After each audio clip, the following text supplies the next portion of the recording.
let's get real. Have you ever looked at your hair and thought, why is it still breaking even though I'm deep conditioning every week? Or why does my hair feel soft but look dull and weak? Well, the answer might be a hidden imbalance, and today we're going to find out what your hair is actually asking for. Now, in my previous video, we spoke about the importance of protein and moisture balance and how often you should do a protein treatment based on your hair's porosity. And we ended that video with a question of, how do you know if your hair needs a protein treatment or a moisture treatment? So basically, how can you tell if you're dealing with protein overload or moisture overload? And in today's video, we're going to uncover the answers just for you. Now, if your hair feels off but you can't quite explain it, this is your sign to keep watching. So before we get into identifying which one you might be experiencing, let's first ask, what does healthy, balanced hair even feel like? Well, it said that if your hair has the right balance of protein and moisture, it will feel strong, structured, and be resistant to breakage. But if you have protein overload, meaning there's too much protein and not enough moisture, then your hair will feel stiff, dry, and be more prone to snapping. Now, on the flip side, if you have moisture overload, which is also referred to as hygral fatigue, then your hair structure becomes limp and weak, and you may experience excessive shedding.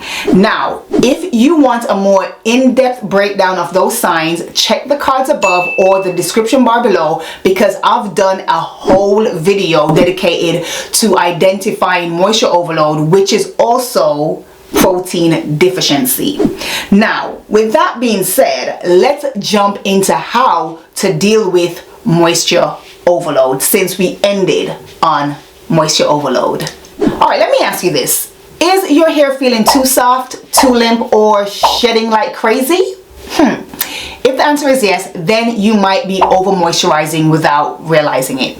So if you've observed your hair and believe you're dealing with moisture overload, then the fix is to incorporate protein treatments or protein-based products into your wash day routine. So you want to use products with ingredients like keratin, hydrolyzed wheat protein or rice protein, or any other protein ingredient.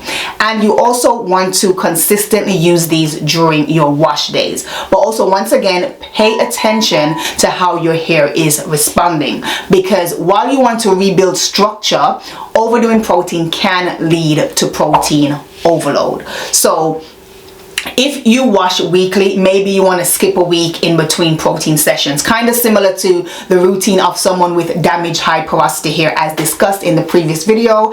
And if you are not confident doing this alone, it's perfectly okay to seek help from a professional. But if you are going to give it a try yourself and you want to know how often to do these treatments, make sure to check out the previous video where I broke all of that down based on your porosity level. Now, there is something I want to clarify from my previous video where I was equating protein deficiency to high porosity. Now, protein deficiency does not mean you have high porosity. That was, I don't know why I said that. It was like I misspoke. But pretty much, high porosity hair is hair that has been, well, I actually know why I misspoke, because when I was speaking about it being protein deficient, I was thinking of it from the aspect of the hair being damaged from like chemical treatments and stuff like that. So the protein layers have been broken down. That is why I said it. But when I was rewatching the video, I was like, oh, that come off like, if you have high porosity hair, naturally high porosity hair, that means you're protein deficient, and that's not the case.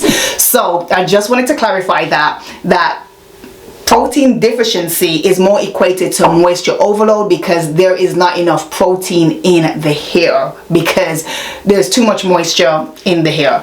And high porosity is more so equated to your cuticle right, your cuticle count, or if your cuticles have been damaged. So I just wanted to insert that here to clear up that confusion if anybody caught that. If you didn't, I just wanted to clarify that either way. But anyway, let's continue with this video. Now, with that out of the way, let me explain why protein treatments work, because once you understand it, you will never look at your wash day the same. So the reason protein treatments help with hygral fatigue or moisture overload is because they strengthen the hair strands by filling in weak areas caused by the repeated swelling and shrinking of the hair from the wetting and drying cycles.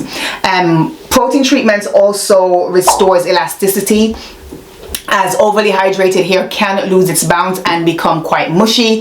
Now, I've personally experienced this, which I've shared with you in a previous video, so check it out. My hair was limp and extremely lifeless. And lastly, protein treatments protect the hair shaft because protein itself forms a light coating around the hair shaft, preventing excess moisture from getting in and causing further damage. So protein treatments is the answer. So once again, you want to make sure that you're using products suited to your hair's needs and your hair's personal profile. So if you've got mild damage, regular protein infused products may be enough, but for severe damage, you'll need stronger treatments. Now, I've heard people recommend the Afro-G, but personally I avoid it due to some of the ingredients being linked to health risks.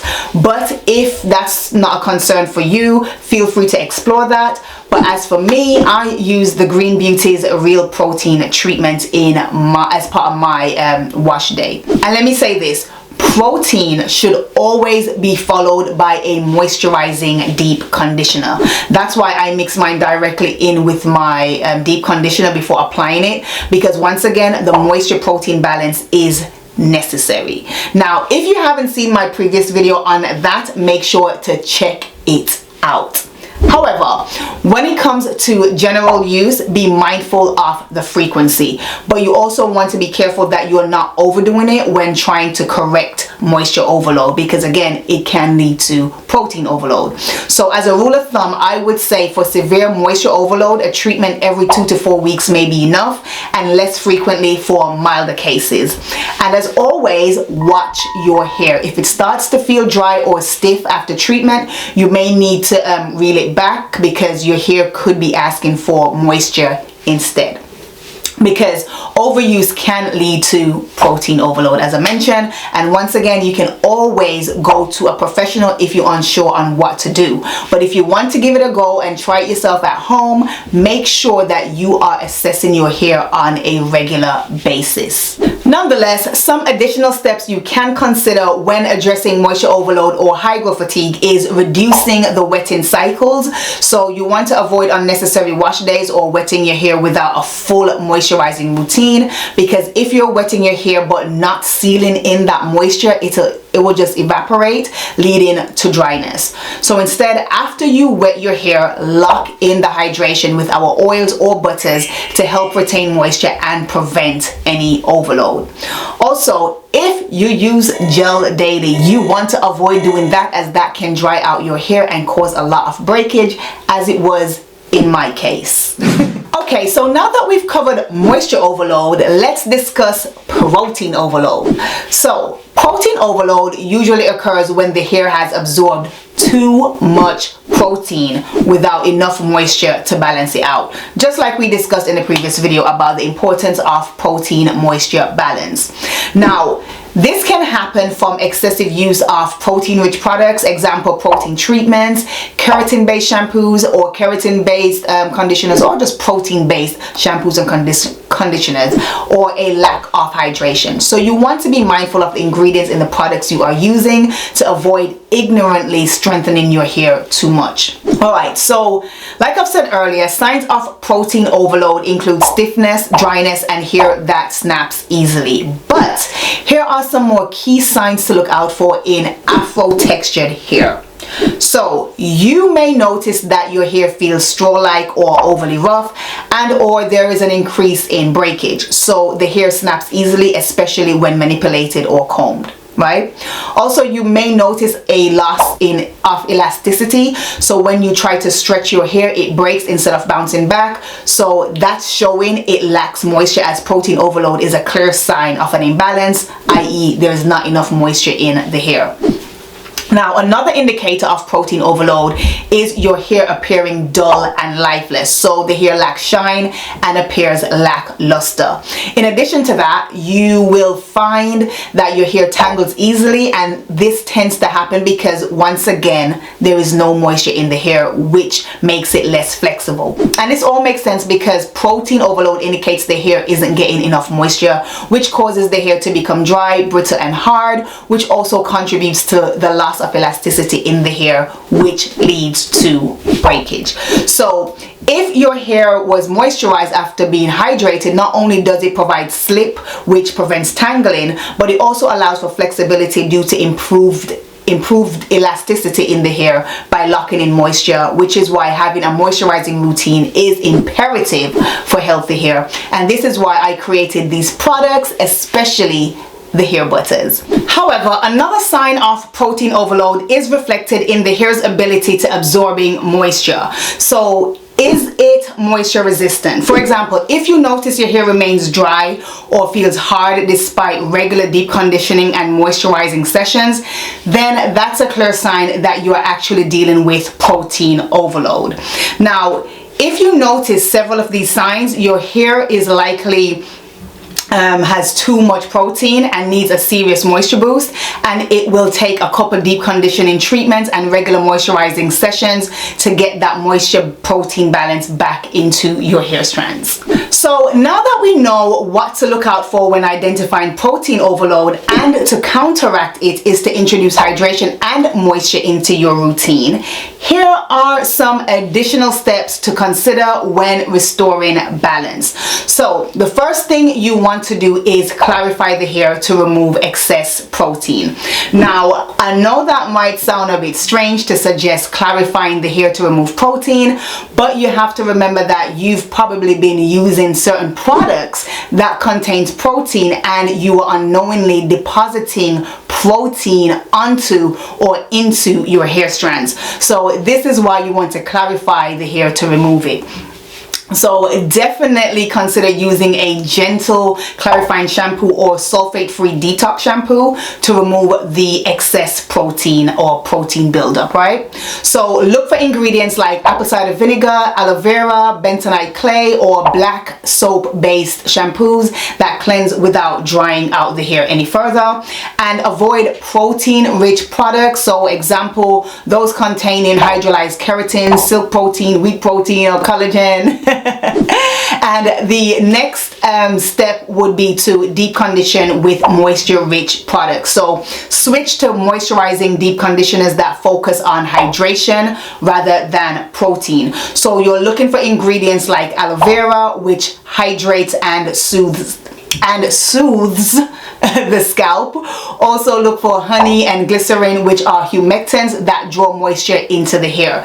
Now, if you haven't seen my video where I talked about the top moisturizing ingredients and products, then go ahead and check the cards right here, as well as check the description bar for further information.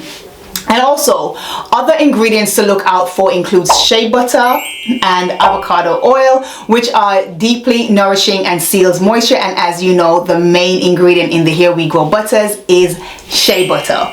And as it pertains to herbs, you could try marshmallow root or slippery elm, which provide slip and softness.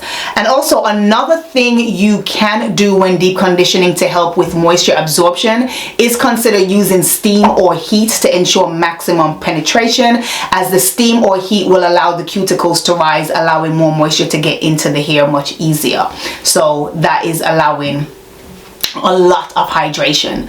And again, avoid protein-based products, including leave-ins and stylers. So it's not just your shampoos and conditioners you need to avoid protein being in. You have to check the ingredient list of all the products you're using on your hair. So until you've restored balance in your hair, you have to be extremely vigilant and avoid products that list hydrolyzed protein, keratin, or collagen, at least in the first 5 ingredients.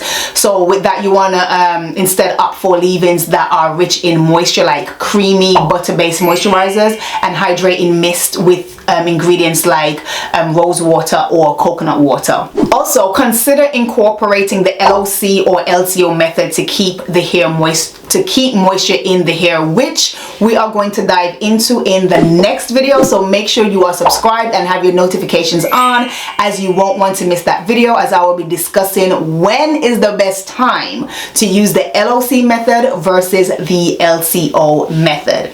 And another thing to consider to restore protein balance is increasing hydration from the inside. So drink more water and eat moisture-rich foods like cucumbers, oranges, coconut water, and also consider taking omega-3 fatty acids like flaxseed oil to enhance your hair's elasticity. And then you can reintroduce protein gradually after your hair is balanced for maintenance. So at that point, you want to use light protein treatments like rice water or amino-based treatments only when necessary. And again, you want to alternate protein and moisture treatments instead of layering protein products frequently. And as an additional step, consider protective styling without tension. So low manipulation styles like twist, braids, or buns can help retain moisture while reducing stress on the hair.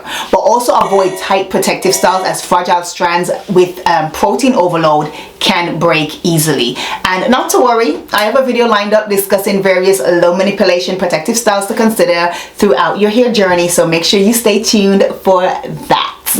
Now, you might be wondering, okay, so how long is it going to take to fix protein overload or moisture overload? Well, honestly, that depends on how severe the overload is. So if the overload is mild, it might take anywhere from 1 to 2 weeks.